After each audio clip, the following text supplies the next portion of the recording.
এখন মাইটোকন্ড্রিয়ার আবিষ্কারক হচ্ছেন কলিকার। তো মাইটোকন্ড্রিয়ার আবিষ্কারক যে কলিকার, এটা মনে রাখার একটা শর্টকাট ট্রিক আছে, একটা মজার ট্রিক আছে। তোমরা জানো কারো শক্তি কমে গেলে তাকে কলিকাতা হারবালে যেতে বলা হয়, তাই না?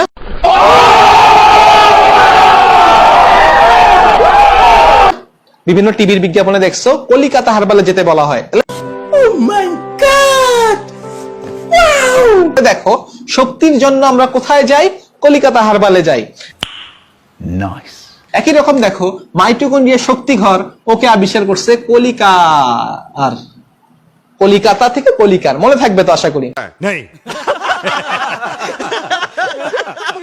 যেহেতু শক্তি অর্জনের জন্য কলিকাতা হারবালে যেতে হয়, সে কারণেই হয়তোবা মাইটোকন্ড্রিয়া বা শক্তি ঘরের আবিষ্কারক হচ্ছেন কলিকার।